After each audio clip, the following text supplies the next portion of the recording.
are you guys? That's the $1 billion home right there. Mega. Thank you for the mega shout out. Everybody good? Good weekend? Yeah? Good. Well, how's everybody feeling? Kind of womp womp? I mean, it's like the first full week back at school. Up extra early to get the kids there. Do you have that part of your world that you're living in? That's my world. Yeah. I get a Taylor Swift song about 6:45 every morning. Oh, the pump-up song. No, that's my daughter's alarm. Yeah. I'm sorry. Which is different than it used to be, because I don't know when you guys, when my mom would wake me up back in the day, we had the wind-ups. Sure. And little insight into Lee's world. So if I ever missed the bus, we lived probably about 25 minutes outside of town in the country. So I was poor, guys. Like, grew up in a camper, parents still live in it, like poor. And so my parents drove a 1979 Ford Zephyr. It was a hoopty. Like, cancer rusted out the bottom, snow kicks you in the face. You know, my dad ran it off the road and one headlight was up. And, you know, I mean, so embarrassing. And they don't have running water on the property. And so the way that, that's like nothing. So the way that we would get water is they had a 50-gallon tank in the back and a station wagon. And my mom's not so great of a driver. And in Canada, you know, we would take the car to town every day and fill it up with water from a car wash, would have this like 3-inch hose that you'd stick in the tank, put 50 cents in, and that would give us enough water. Well, the fact that the tank held 50 gallons, but the springs wouldn't support that. Oh my God. So you had to watch the level, and this thing's coming out like a fire hose, okay? And so you would watch the level, and then real quick, as soon as you got to the point where that's all the car would take, you have to whip out the hose. Well, of course, you do that enough times, you know, the carpet in the back gets soaking wet, Yes. and when it's minus 54, it's simple my physics, gosh. right? So my mom, being not the greatest driver, would accelerate too fast with the Tip it over.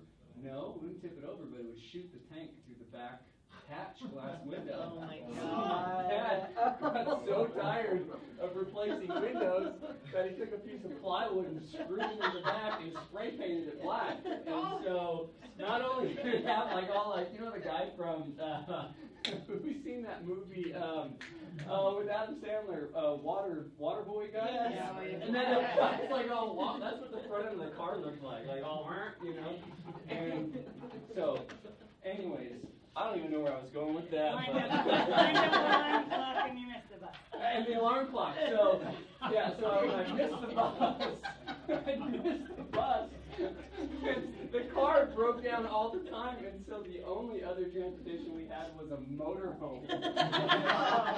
And it had a pink interior. It was a 1979 Dodge Diplomat. And my dad would be like, all right, get in the motorhome, taking you to school. And I'm in high school. Oh my God. And I'm the like, horror. Please just drop me off, like in the corner. He's like, nope, he pulled right up front and I have to walk out. That was So, motivation. you know, shame. I had so much shame when I was in my life. I have no idea where I was going with that, but anyways. Everybody good? Good weekend? Yeah? I feel better now. Now you feel better now. I'm thinking Taylor Swift doesn't sound so That's bad.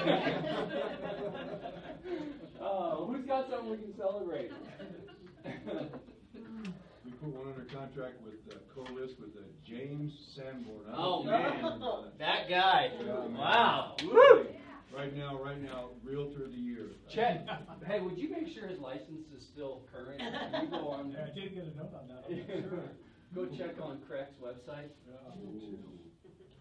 Print it out. Congratulations, guys. That's great. Bobby? I had Trevor help me for the first time ever boost a Facebook. Yep. Post? Holy cow. I've got over almost 1,000 and I've had 5 phone calls that are leading. Yeah. Just from a video of a listing company. Oh, wow, nice. Keep us advertising going, man. Way to go. $10 $10. for 5 days. Call it a boost. Boost. He boosted a Facebook post? You got a boost. Facebook. Yeah. You can boost your post. So if you put a post on Facebook, like off your business page, the way that Facebook makes their money is that basically small businesses like you and I will pay them to enhance it so that more eyes see it in your newsfeed. And so it's a very inexpensive way to, advertise for your clients, advertise for your listings, and you can geo-cache it, meaning like you can set a specific area that, like if you got a listing in Arizona, then you just want like a 10-mile radius with eyes to see it. You can. It's really, really powerful tool. Income of people. Certain incomes, yeah. Exactly. What they like. Yeah.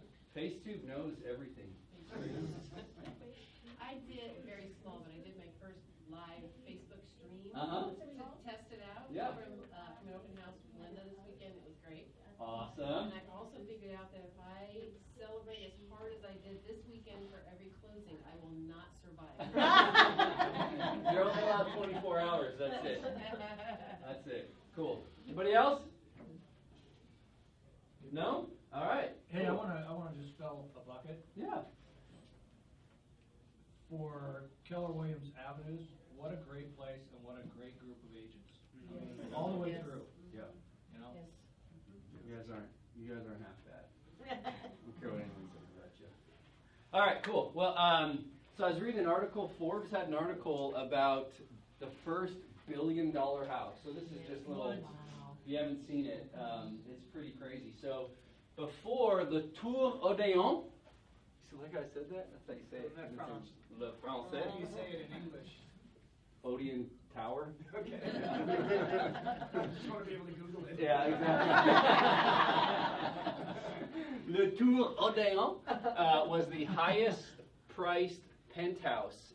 So that one was a double skyscraper over the French Riviera, 3,300 square meters. I mean, who knows how big that is? Really big. I don't know how to Convert it? to That, but it's. Yeah, 35,500. Square meter is 3 by 3, so it's 9 square feet, or almost 10 square feet. So 35,000 square foot penthouse with the water slide obviously connecting to a dance floor to a circular open air swimming pool. Oh, yes. How? I mean, Commission on that, Right. Well, so hold on, hold on. You have a dance floor connected to yours. So it All actually, so it was 300 million euros. So at that time, it was a little over 400 mil. So what's 2%? I mean, probably on that luxury stuff, you're 2%. What is that? $8 million? Yeah.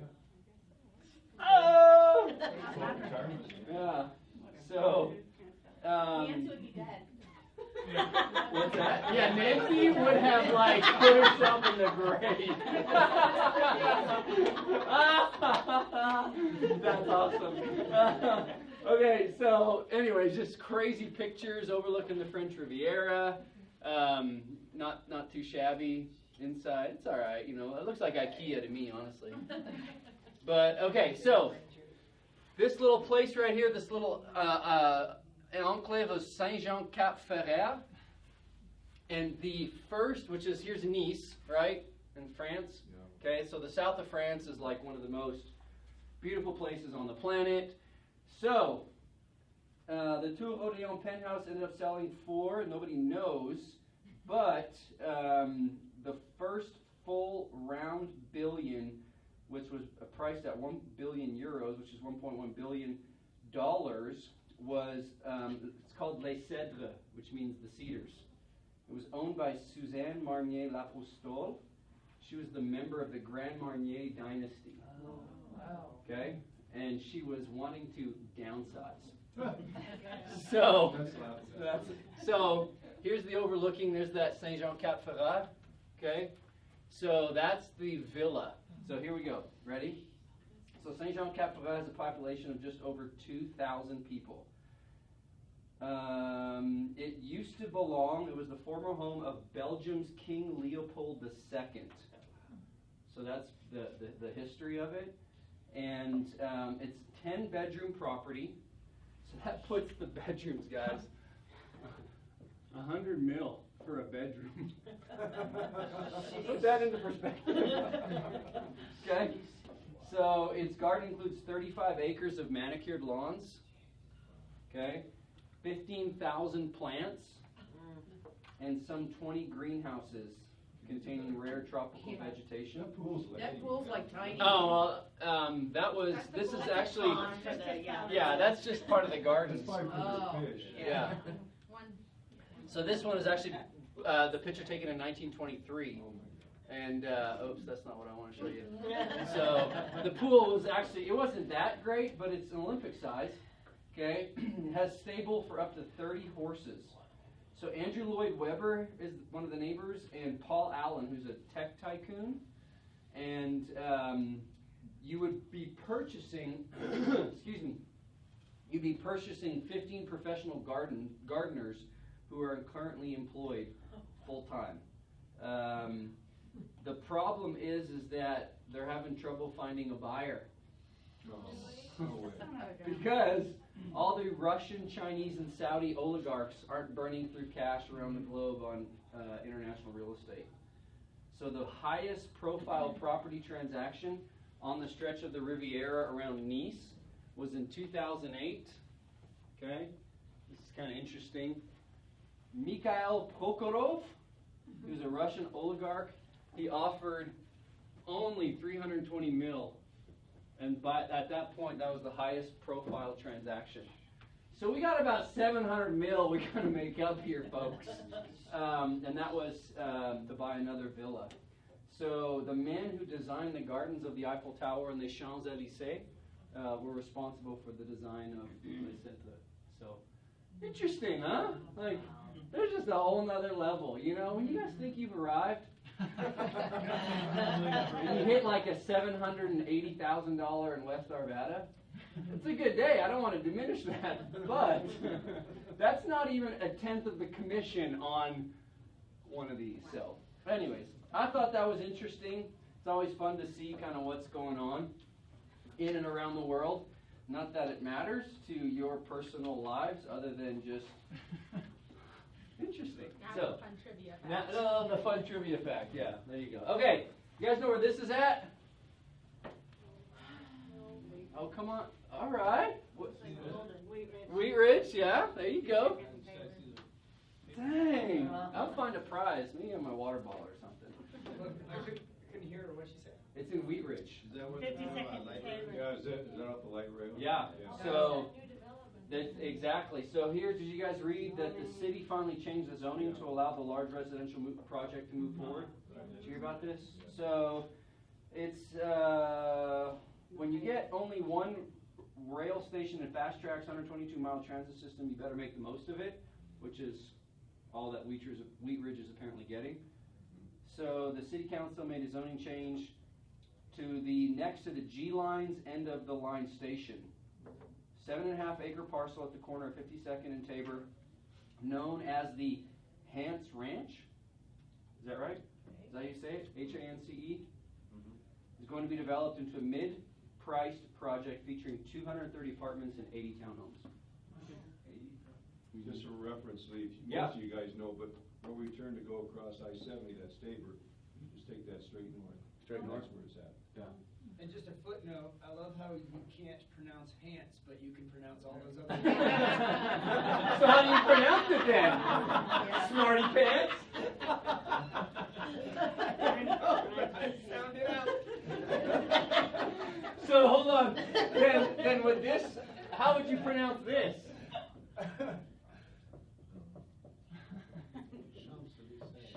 Champs-Élysées. No, Marty. Champion? Champs-Élysées. Close, buddy, close. All right, okay. So I just thought that was interesting. I hear you say it. Huh? I just want to hear you say Yeah, you do. Yeah, you do. What's funny is that when we got married and she figured out that I spoke another language, and it's French of all languages, and I just like, try to be all smooth and stuff. She'd be like, what did you say? Like, it wasn't, she wanted to know the what rather than like how I said it, right? So it did nothing. case you guys want to learn another language, don't pick French. Apparently that's not the one.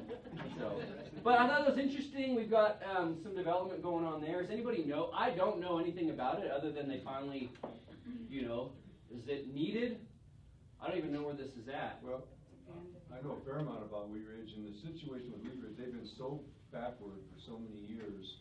This is a big deal. Cool. They actually made this step. They're the ones that wouldn't allow a height variance over like 3 stories.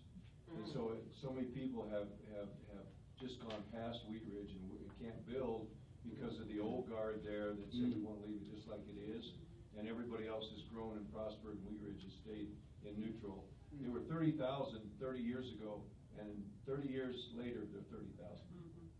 Golly. Yeah, so that should give you an idea. Missed a big slope there. Yeah, they made some real dumb non-moves and allowed Lakewood and Arvada to just go around them and smother them, basically. They're landlocked.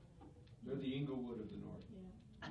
Interesting. But they waived these, or they had a vote on these height restrictions a few years ago because they've known about this like for 10 years.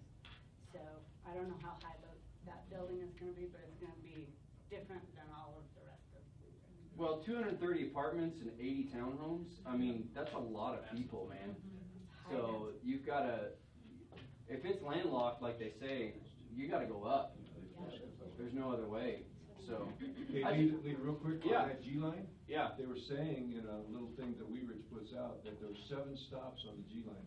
Every stop is totally bought now for commercial/residential PD development. All 7 are already bought. So that's the game now on the light rail. That's where you go.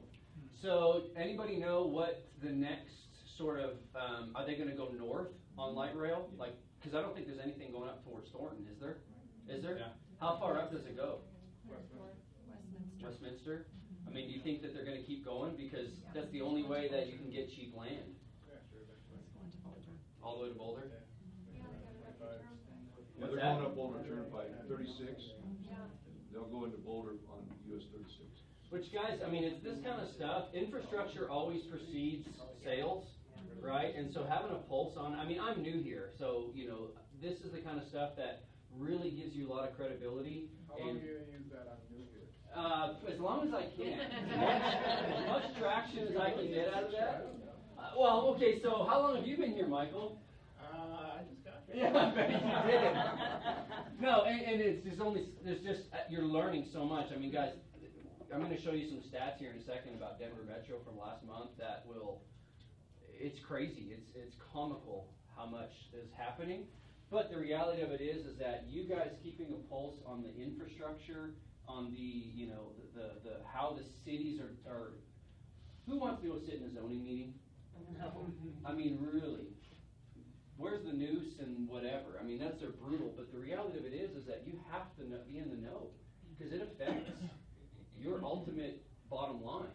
And so, understanding what's going on, light commercial, light industrial, infrastructure, transportation lines, is super key to providing great service to your people, okay?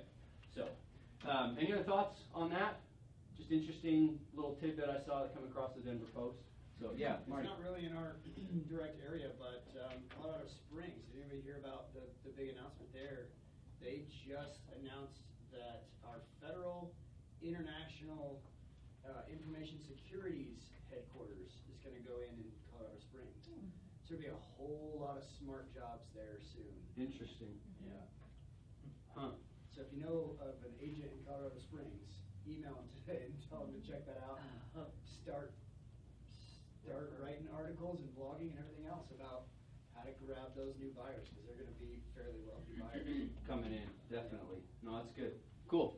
All right, moving on, guys. Okay, so Denver Metro, I actually just pulled this from DMAR, guys, for, kind of talking about what's going on in August right now. But some of the numbers we'll look at are from July. Okay, so buyers feel relief with price improvements and abundance of listings. I think abundance is a strong word. Yes. I mean, let's just be real here, It's optimistic, okay? And relief, I don't know, is that like Tylenol or like Tylenol with codeine relief, you know, like it's little. It just shows how bad it was, right? Anyone feels like Yeah. relief at this point. Yeah, exactly. Okay, so some of the things we are seeing price improvements in Metro Denver, which makes the market feel slightly more balanced in certain areas. I think if you are, you know, on the other end of an elephant on a teeter-totter, and it's just you, and like you bring your friends over, you might feel a little bit more balanced. But the reality of it is we're so far behind the 8 ball. So Anthony Rail, he's the chairman of the DMAR, he had an interesting statement. Who needs a national political convention for entertainment when we get to experience the Denver metro area real estate market? My fellow Denver metro realtors and I are blessed with the opportunity to watch the excitement and drama unfold each month. So I guess that guy counts as blessings in all sorts of ways. But it is, guys, it's crazy out there when you consider. So some market metrics. Obviously, we're up 10% to an active inventory, 7468 is what they're saying. Who knows what we need for a balanced? 20,000. Yeah, okay. So Anthony's math says we're blessed at 7468. Oops. Okay. And we need 20. Well, we came from 2000. Well, we came from 2000. So like I said, when you're on the other end of a teeter-totter with an elephant, you know. So obviously down 10% from sold homes. Average price is down just a little bit at 412, but we busted through the 400,000 for the first time ever, which is crazy. So I want to talk, and I'll get into this a little bit, is, you know, we came back from Mega Camp, heard lots of economic stats. The one thing that's starting to shift, guys, and we're actually going to dive into what's happening in Cali for a little bit, is the whole concept of this. This is what's going to start getting pinged hard, okay? Because there's this weariness. So the cyclical real estate cycle I feel like we're on isn't necessarily, you know, government-driven, you know, with everything that happened in 2008. I think it's just a weariness that people are feeling, okay? So we'll dive into that here in a little bit. Median sold price. Who can tell me the difference between average and median? Median is like the, Median is the where middle, everything- average is the numbers crunched together. Awesome. And I got a D in statistics. Good for you. Even I knew that. French. But I speak French. That didn't help me. Not in statistics. Not in statistics. So days on market still down 25 days. That's crazy town. That's fast. Unless you're Ron and Linda and Jim Sanborn, okay? And what you are seeing in the marketplace, you can use that hashtag DMAR stats, okay? Just for kicks and giggles. Yeah, Charlie. I just want to say, I have a couple of listings, and I think you get so used to putting in your sign, and man, things happen. And so mine's been on the market like 15 days, and I'm just freaking out. Panicking. I'm gonna lower the price. And my husband's like, you know, you're just spoiled. So I think we have to kind of keep it in perspective, not freak out. You know. Human nature, guys, and when you ride the waves of high energy for so long, like, you can't maintain that. You have to balance out, because when your average speed and you've been going so long and then you ping out at a max for a long time, all of a sudden, you know, it has to balance out. It's economics, it's people, it's behavior, it's all these things, and I feel like what we're seeing is just sort of people need a little bit of a breather. So, anything interesting? Anybody want to point out around this before we move on to the next? I would say one thing, Lee. Yeah. And that is on that, on Saturday, I showed couple first-time buyers, but we purposely picked, and they agreed, we picked 3 homes, the minimum, they were on the market 20 or more days, and all 3 had a price reduction. We wrote on one, I think we're gonna get it today, and my point is, it might be a better way to think about how you're going with your buyers. Sure. Instead of all jumping on the one on the first day, but 20 days or more and a price reduction, you have almost no competition. That's interesting, yeah. Good strategy. Sorry, Mike. Coinciding with that, last week I had like 3 buyers all around 355 to 450. So I did the market analysis for the last 12 months, like Wheatwater, like Wheat Ridge, Edgewater, Ojai, they each had a Wheat Ridge. Pacific Ranches also did East Arvada, north of the park, and Sunnyside. All of them are like 14-15% over the 12 months. But then Sunnyside went over 400, like 415, and the last 3 months it dropped back down to 400. So it seems like 400, like you say, was like, There's a ceiling. that's for our ranch affordability, that's where everything capped out. Well, yeah, I'll show you some interesting stats here, and, just about, I always watch California, and I would highly encourage you to keep a high pulse on California, because as California goes, so goes the nation.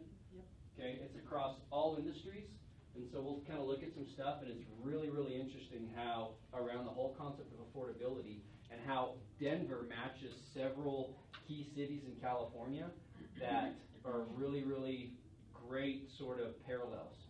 Okay, Marty? I will encourage you guys who are working with buyers, especially sort of the bread and butter price range. The last few weeks we've put houses on the market, and the very first offers that were coming in were over list price. And we would only get 1 or 2 offers. And so these are buyer agents who clearly are not with Keller Williams and therefore don't know that the market is shifting. And they're just throwing out their clients' money. Now, granted, we accepted those offers, but they didn't even call and say, do you have other offers on the table? I mean, it was just a knee-jerk reaction of what they've been doing all summer. So be careful not to do that to your clients. Double check that it is in fact competitive first. Yeah, that's good. Good. Okay, current days on market. So here we got July of 15 all the way to July of 16. So we peaked out in January, right at about 47 for single family and 41 for condos. Okay, and now we've basically not bottomed out, but man, we are really, really close to where we were at last summer. Who had a great summer last summer? Okay, so just keep that in mind. Obviously, cycles, Christmas, Thanksgiving, all that kind of stuff. But when you look at the busy times, less than a month, that's pretty good when you consider some of the other markets that are out there. Okay, so average sale price jumped up almost a difference of 50,000 from last year. Guys, that's like 12%. 12% growth. You know that hedge fund managers right now, for those of you who follow investment banking and stuff like that, if they get 3%, they're jumping for joy. Real estate is still the best investment. Man, there's a great script to raise dead capital for people who have money tied up right now, and they're getting hammered. And if we can find deals that are out there that will cash flow, because they do exist, you just have to dig. How much value do you bring to your clients? Okay? Yeah, Bob? One thing I noticed last year was the average price in December was up over most of the months previous to that. Oh, wow, yeah. I had 5 closings last December, most of them listings, that 2 of them had gone down in price, got it under contract, deal fell, came back on the market, went back under contract over what I had it listed at. Yep. So. Interesting. There was less inventory. Yeah. Well, and then we saw the craziness. I mean, here we go from January to February. Okay, so there's 4,000, and then from February to March, guys, we jumped almost 18 grand in 1 month. Yep. That just was like, I remember in February, everybody's freaking out, right? So, anyways, just some real interesting stats there. Our medians, okay, so from 350 all the way to 389. That's still almost an 11%, 39,000. That's a lot, okay? And another way to describe what median is, because I love using median, I think it's more realistic. It's more realistic, sure. Median is the number of homes sold above 350 was the same number of homes that sold below 350. So it doesn't have anything to do with each individual price getting added into a mathematical equation. It's just how many homes sold on each side of this number. That's the center, is the median. Yeah, exactly. That's the number you guys really need to pay attention to more so than just average. Okay? Yeah, because then you've got average, you've got the 1.2 million thrown in there with the 180,000. That's not realistic. Okay? Which still, guys, at 389.9 for a median, that's solid. That Abilene, Texas was like 132. I mean, you had to do a lot of friggin' deals just to eat. So, anyways, yeah.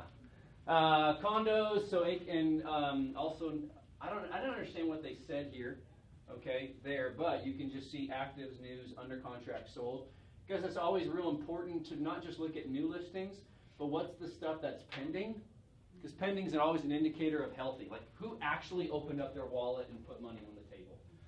And if you'll look, it stayed very, very, very consistent, and we've had growth year over year, okay?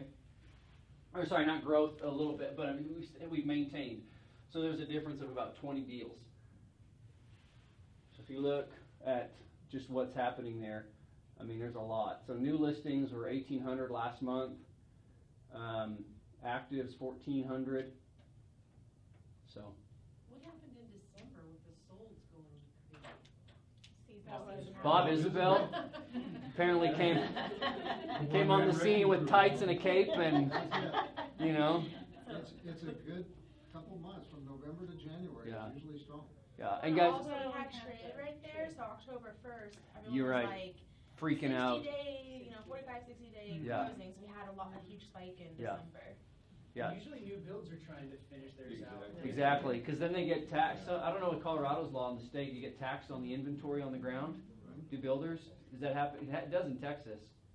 Is that Oh, that's why they do I don't know that. if we do, but they I don't know. seem to like to get them done for the end of the year? Yeah. You know, Lee, also to support what Bob just said, that he was on the December side. You guys go talk to Glenn Ribble, and 4 years ago, he told me this, and it's been like gospel for me. He said, if you put the hammer down from the 15th of November till the end of December, all the other realtors, most of them are taking it off. They go to Thanksgiving, they go, oh, I'm in the holidays, then I'm at Christmas. He said, your January and February will be gangbusters versus the rest of them. They get to January 1 and say, oh crap, the cupboard's bare, because I didn't do anything for 45 days. Yeah. And when you're doing it for 45 days, you have a lot less competition. Yeah. Like a whole bunch less. Yeah, I mean, guys, we're in a, now with TRIDs and everything, I mean, it's a 90-day business, okay?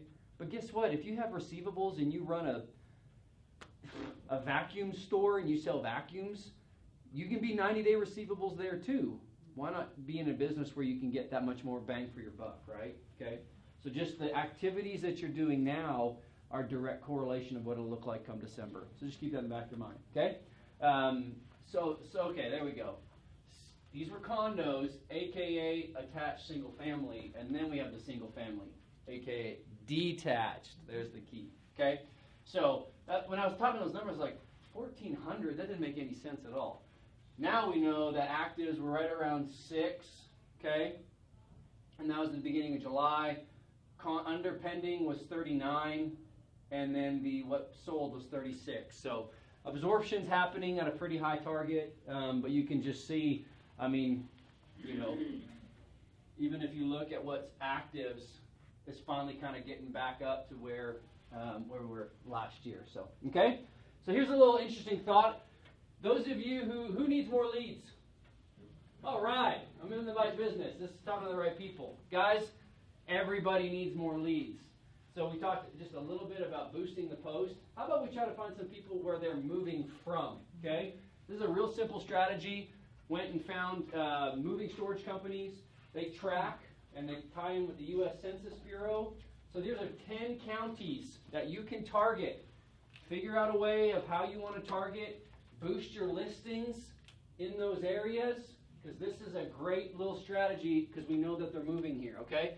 So we look at the map. These are some of the top. There's actually 29 counties, and we'll look at the top 10 of where people are moving from, okay? So, who knows state's total population right now?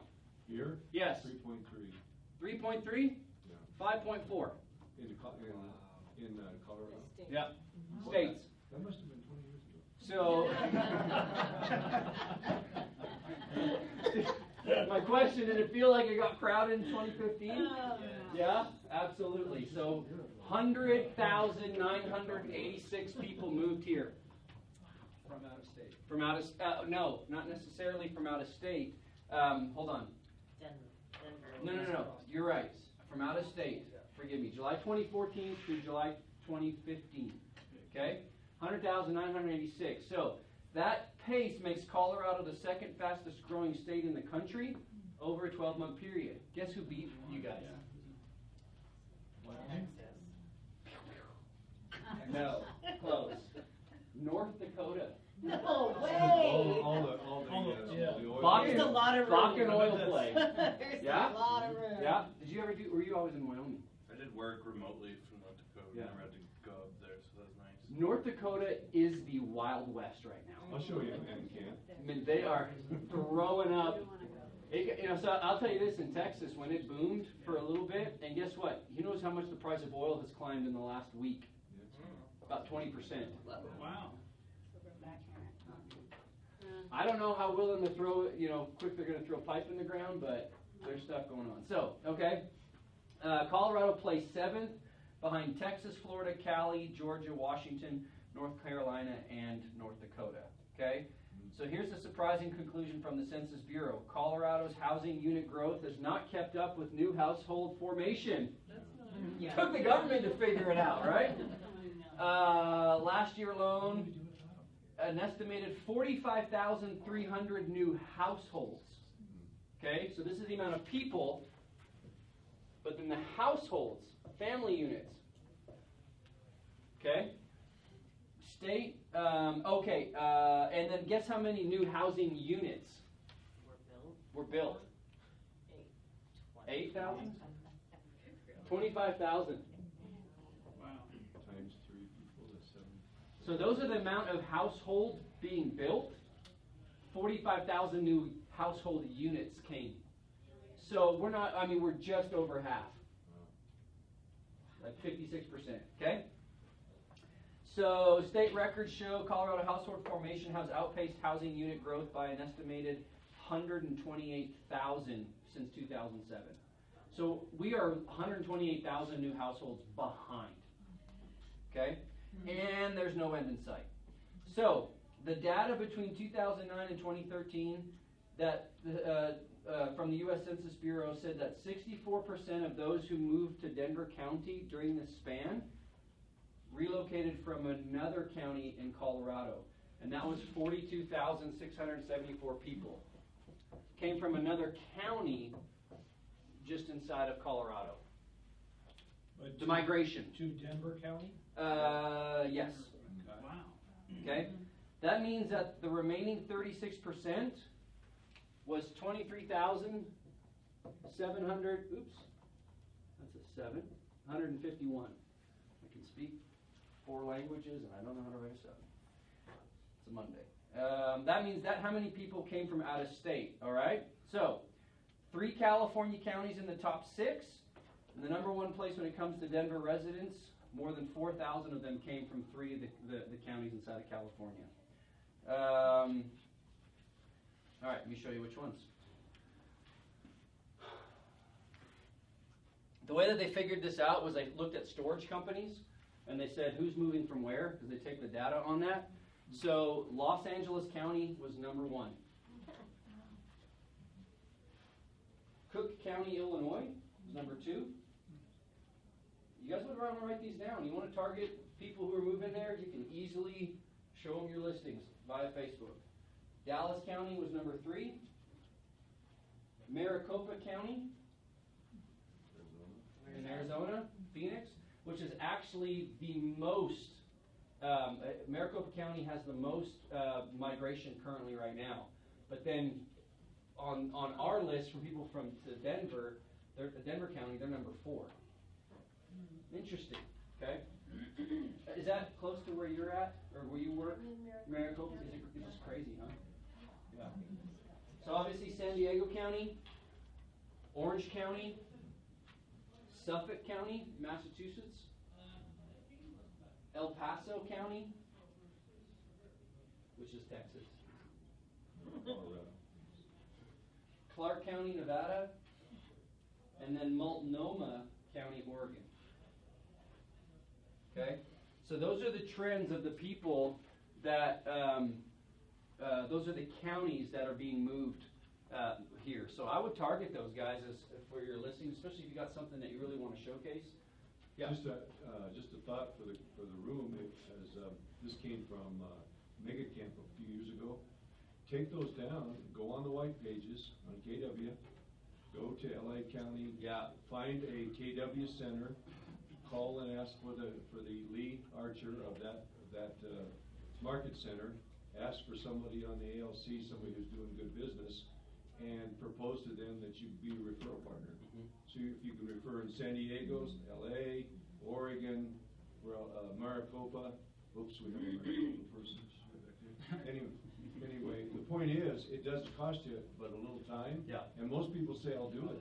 They're all over it. Yeah, it's smart, guys. It doesn't cost you anything. Absolutely. People are moving here. Take advantage of it. Yeah. Very interesting thing that I found out this weekend that's going on. So the whole thing with trailers, RVs and that kind of thing, their business is booming right now because a bulk of the people that are moving here are actually purchasing trailers and living in those. Campgrounds. Yes, and so the whole thing with RV parks and things like that, they are completely maxed out. People are making money on RV parks. Those that are nurses, traveling nurses, Yeah. they are going ahead and buying trailers, and that's what they're living in. Interesting. So I just am trying to put this in perspective for myself. So you were talking about the weariness. Yeah. So since we have we still have so many people coming here that can't find houses, why are we kind of stagnant right now? I mean, not stagnant, but why are houses sitting longer? Why are prices coming down? Is it because of the weariness, do you think? All of that? Because we shouldn't be any different than we were 3 months ago, but we are different. Yeah. Yeah. Great question. Yeah. You know what's funny about real estate? You know what solves all real estate related problems? Price. Yeah, of course. Right? And think about Buyer this. sellers? But they were buying at the top dollar 3 months ago. Why aren't they buying at top dollar now? Because when now their disposable income hits these 60 and 70% threshold, just going to put a roof over their head, all of a sudden a camper doesn't sound so bad. Yeah, and let me make a note about that. Think about this, somebody can buy a trailer, essentially a 2-bedroom, 2-bath, or 2-bedroom, 1.5 bath for $50,000. Okay, and that is considered real estate in a lot of ways, so that you can have a 30-year loan on that, and your mortgage is minor. But then you gotta pay for the land lease, which is $600 a month. Some of these places are not charging that. It's guys, there's a shift in our world of what's People are getting valued. creative. Because guess what? It's not the world that our parents grew up in, where you go to school and you get a good job and you save for retirement and you fill your 401k. That's not the world we live in anymore. And the priorities of what people are wanting are shifting. And so, guys, that affects you. And so I wanted to kind of real quickly show you what's happening right now in San Francisco, in the California world, okay? So basically, these are days on market. These are average sale prices, okay? So the close is average. So Sonoma is $585, Solano, $386. These are the monthly payments associated with that. Wow. Okay? And Alameda, which is a little island, is $4,000 a month. We had friends that lived there, and they're like, we can't do this anymore. They're just working. That's all they do just to survive. Okay? This is the median income needed just to live. $161,000 in Alameda. San Francisco. I mean, that's just the Bay Area. Look at Santa Clara, San Mateo, $269,000. $269,000 just to live. Okay? So, median home price for single-family homes in California was $516 through the second quarter of 2016. Guys, that's about 20% higher than where we're at. No, a little bit more, about 28% higher. Okay? The minimum annual income to afford median home prices finally reached $101,000. How many of your friends make that kind of money? Now, I mean, if you're Mike and I, and you a baller, that question, you know. My friend. I have met some of your friends. They're good dudes. But basically, since the first time since the recession, that the minimum income needed was 6 figures. Okay? 1 out of 3 households in Cali can afford median home prices.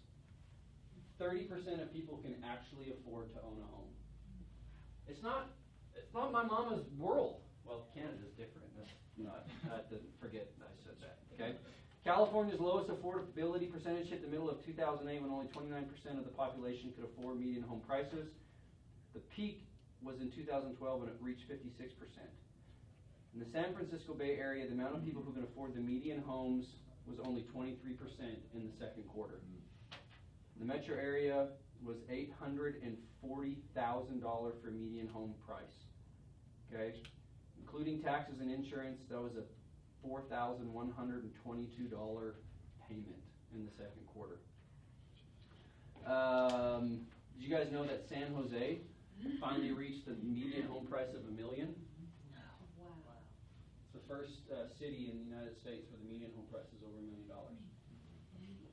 As California goes, so goes the nation.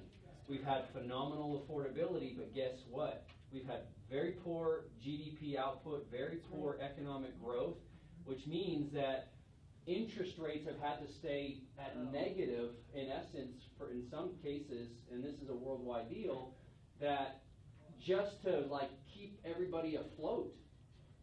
Well, the problem is you can't do that for forever. It's Japan.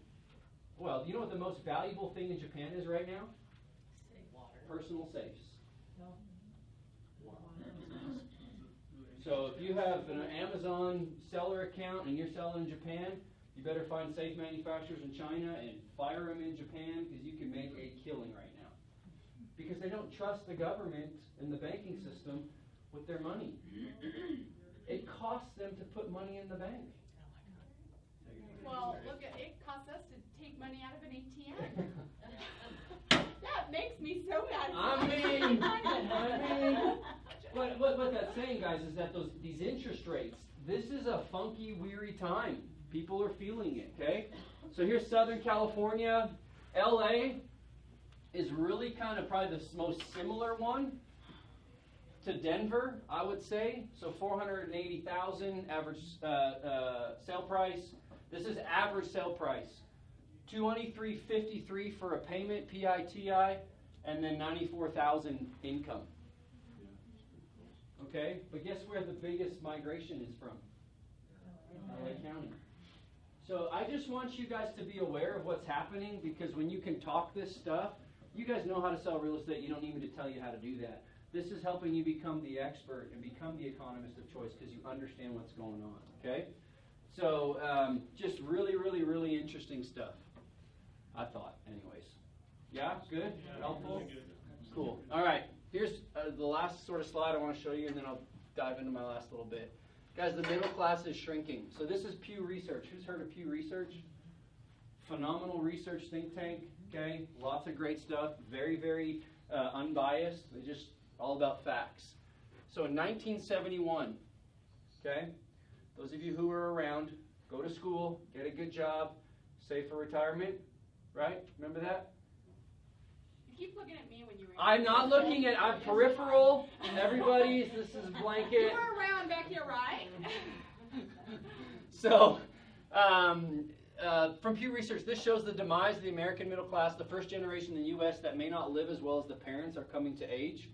There are potentially serious economic and political implications. The American dream, a house, a car, children in college, has not been affordable as wages have not kept pace with inflation or productivity for more than 3 decades. Because 30 years of offshoring, 30 years of diminished growth. Guys, in 78, when they got us off of the gold standard into the petrodollar, I mean, there's so much stuff that's happening, but it affects you guys. The gap was filled by credit. Who remembered in 71 you'd pull in their MasterCard to pay for stuff? We have to pay it off every month, too. Well, first of all, MasterCard didn't come out, for several years after that, but the gap, that's how we just, well, I can just borrow someone else's money, okay? However, the household has been chastened, is not relying on revolving credit for current consumption. Yeah, we felt that a few years ago. So just see how the middle class has shrunk over the last several years, and this is where you guys make money. Because the upper class, how many people hitting deals of $1 million plus every month? Is that your bread and butter? No. It's people who are in this world, and it's shrinking because of this. Okay? So just some things to be aware of. Supply demand, obviously. So in 1980, we had way higher demand than we did supply, and now we're back, same kind of trend. Okay. So here's the deal, guys. We're all feeling weary. Yeah. Oh, yeah. Well, I mean, there's some. You feel that from your clients because they're like getting beat out, or it's hard. Question I want to go back to you, and this helps you get a lot of clarity, is why. Why are you doing this? It's a great question. It's a great and honest question to evaluate. We've talked a little bit about the Golden Circle, right? Who's heard of that? Simon Sinek? Great book. If you've never read it, it's called Start With Why. Okay?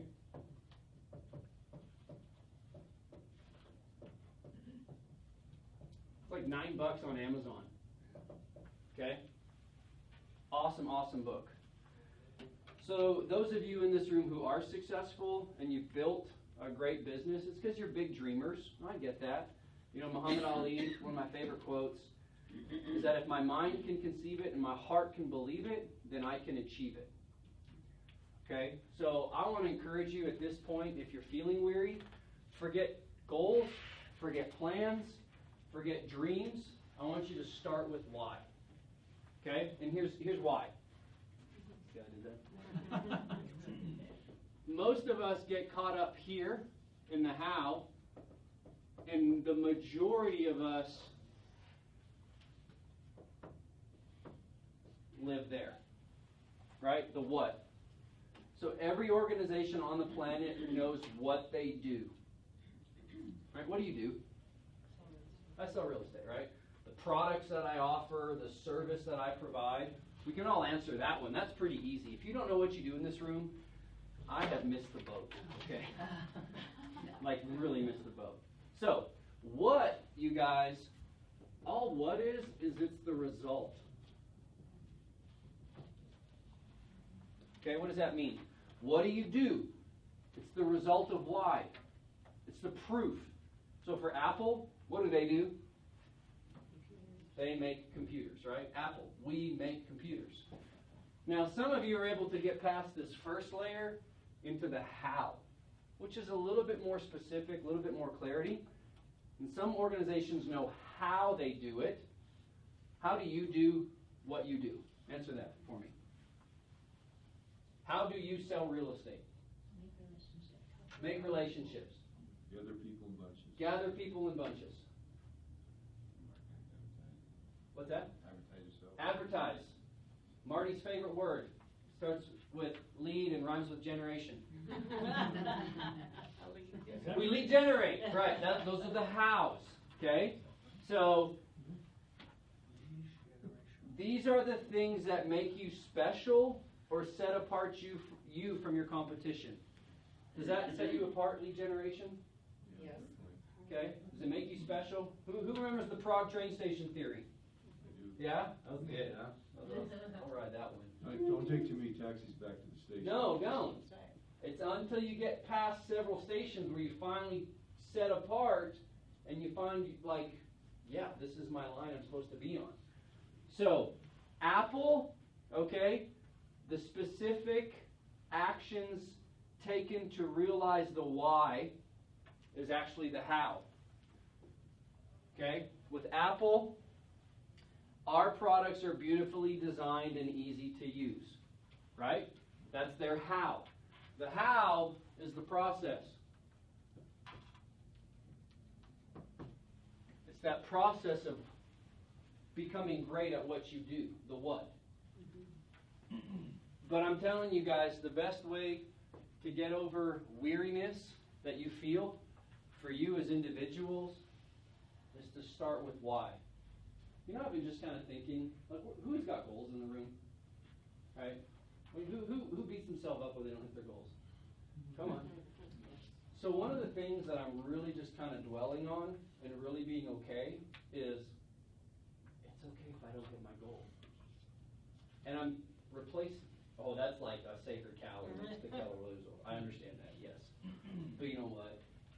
my life will far outlive any affiliation with any company. That's right. Okay? So what I'm really just being okay with, instead of goals, I have aspirations. Mhm. That's like, yeah, maybe one day. That takes the pressure off so I can enjoy the now, right? Yeah. So I want to encourage you guys with your aspirations rather than just goals. And I find that if I can get really clear about my why, then the aspirations become even more clear and bigger than I ever thought they could be, right? So how being the process. Now the why is very few organizations know why they do what they do. Why do you do what you do? I enjoy it. Okay, the joy that it produces? Absolutely. Is joy a motivator? Absolutely. Why do you do what you do? Help others. Service. Service. Money. Inspire. I just love helping people feel right at home. It's awesome. Yeah. Their budget, their space, their lifestyle. Yeah. Feel good about it. You know what I've discovered about the best agents? Is they know how to create home for themselves in here. Because then they can actually give to somebody what they have. Because you can't do that. If you don't have that sense, which is really directly connected to your why, you can't give it to somebody else, no matter how many contracts you can sign. Because what you're creating is a world where there's interaction with people you love, care, and trust. And they have the same reciprocity towards you. Right? So, very few know why they do what they do. And truly at the core of it, why is not about making the money. Because if that's the lead motivator, now that's a fruit, a byproduct of that. And I want to encourage you guys, like, the money's great, but that can't be the primary motivation. Okay? That's just a result. It's a purpose, cause, or belief is that center core of the why. Okay? It's the very reason your organization, your company exists. Why is the purpose.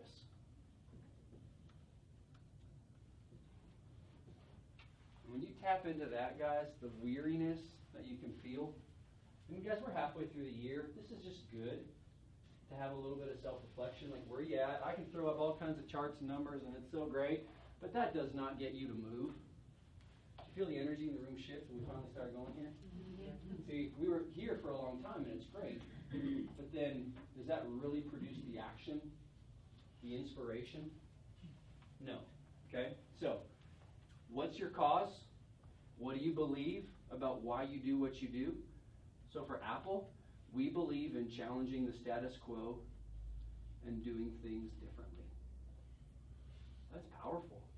Here's to the misfits. Here's to remember that Super Bowl commercial? That was like their flagship marketing piece. So, I've been very, very reflective. My dad is probably about to die pretty soon. And it's okay. Like, I'm at peace. It's fine. I share this with you because I care about you guys and I want you to know where I'm at. Truth is, you guys, is that we've all been given a number of days. Guess what? You're all going to die. One day. Me too. And that's okay. It's just the natural way of life. It's a life cycle. It is. Reality of it is, though, is that I don't know what my number is, and neither do you. Okay? I won't be on the planet for forever, and neither will you. And so as I've just been kind of walking this season of my life, I've just been very looking at my why in the midst of all that. Are my aspirations aligning with what I want? So if we all have a limited amount of days, you know what we also have a limited amount of? It's just strength. Guys, I can't, like, you can't go 24/7. When you violate that natural law, you are useless to the world around you. But here's what I've discovered, especially with people who own their own businesses and entrepreneurs. They spend what they have limited amounts of to gain what there's unlimited amounts of, which are resources, the things that you need. And it's a funky trade that we make. I'm guilty of it, guys. I'd rather burn time and energy for money rather than understanding that the resources that are available to me are unlimited, because I want to create a culture and a world of abundance so that I can get my time and my energy back. And so I just want to encourage you, wherever you're at, if you're feeling weary, maybe your why's thrown off, or maybe you're putting too much emphasis on burning the stuff that you have limited amounts of to gain the stuff that's unlimited out there. Is that okay? I'm just being honest and vulnerable with you guys. So just focus on the things that bring you joy and leverage out those other things. You know, I mean, it's amazing. If I look at the dropout rate of agents, which NAR says is like 85%, okay? It's because they burnt themselves out trying to acquire the things that are unlimited, which are resources. Right? I mean, you've been in the business for 25 years. How many bodies have you seen? A lot. And one thing I think about you, Bob, is that like you are who you are, and you stay focused and okay with that. And it's amazing that the grit that you've been able to just weather through stuff. 25 years in the real estate industry is a long time. And as you've been able to just stay focused on that, how the resources have come to you through that versus the other way around. True. You know. Very true. And so I just want to encourage you guys, wherever you're at today, if you're feeling weary, you know, it's okay. Maybe you just got to get a little bit clearer on that, and that can shift, and that can, you know, change. Maybe your North Star's off a little bit, right? It's okay. It's still up there, though. It's still up there. Yeah. You know, Here's something about Bob too. I mean, 25 years, you know, he's probably seen and done a lot of the stuff. But he's a veteran agent. Mhm. He still comes to Mega Monday. Yeah. You know. Yeah. You know, too, Lee, in the MREA book, and Jim and I actually were talking about this weekend, one thing that sets us apart as KW, and I think that's why we thrive, is the coming from contribution. That is so huge, and a lot of people set that aside because they're on the end product of maybe the deal. Because if we give contribution in every other area of our lives, the deals come to us. There's no formula, it just happens. But I mean, without us coming from contribution, if we start, what's in it for me, we lose most of the time. If we're forward and proactive and going out and giving contribution to others, we win most of the time. It's a fact. guys, I just want to encourage you today, okay? If you feel like you've lost your way or a little bit, or you're new to this and you don't have a lot of clarity, really start there. Why are you getting out of bed? Why are you doing what you're doing? Don't live in fear. Don't make that mistake, okay? Don't burn yourselves out trying to gain and save what's unlimited so you can get back what's limited, okay? Steward your time well. Understand that every day is an opportunity, okay? Is that all right? I know that's not to be a downer, That's great. okay? I just want you to really, it's okay. I'm feeling that. I just have kind of observed that. Maybe I'm just talking to myself, all right? And I'll watch this for myself on the K-Wave YouTube channel. I want to piggyback on Simon Sinek. Yeah. Golden Circle. He also has a great, I think it's a 45-minute video on why leaders eat last. Yes. That's Great. phenomenal. Great book, if you've never read that one. I think he did a TED Talk on that one. Yes, he Yeah. does. Yeah, Why Leaders Lead Last. It's Really great. good. Okay? All right, any thoughts, questions, concerns, comments, snide remarks? I'm okay. I like your heart, man. I do, because when you come from your heart, it's never wrong. Never wrong. Thanks, Mom. Yeah. Yeah, Just a big overview observation.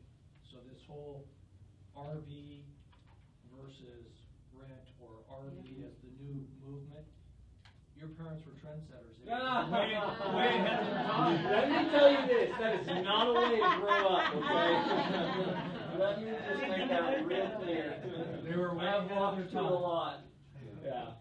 When I took Becca home for the first time, Oh, my gosh. and she didn't run away and saw, I was like, I She's need a all ring in. now. I need a ring. Cracker Jack songs, I don't care. This is, doing this deal. Hey, Dean, another Mega Monday, I know we're out of time, or maybe the team meeting. Yeah. Jim and I saw this weekend with on the SCOLAS. We had 3 offers, all 3 were over the list. One was a sweetheart of an offer, and that's who we're under contract with. But the other 2 agents who are non-KW agents, we should have a session and really talk to our agents about the proactiveness of picking up the phone, really getting to know the other agent. It's amazing how many deals you get. A lot of people just send their offer in, they're done, and they lose a lot of times. But having their mortgage lender be proactive, calling to talk about the validness of that buyer, a lot of people don't do that. Having Linda, Jim knows, she is the pest of all time. She'll be on with that other agent 10 times in a day. And you know what, we probably have gotten half a dozen deals. We were not the best offer. It went because they trusted getting that relationship far more than who was the top offer. And I'll tell you, I think a lot of people don't take advantage of that, and we should be better than all the rest of those slugs that are out there and get more deals. Really, why Or we can should find we? those slugs and bring them to me, and we'll, put them in. Well, then you can convert them. You can convert them. Yeah, I mean, guys, that's why Google and Zillow is great with their $90 billion in cash, won't replace you. Yeah. But only if your skill set outperforms their algorithm. Make a phone call. Yeah, it's so simple. All right, guys, sorry, 7 minutes over.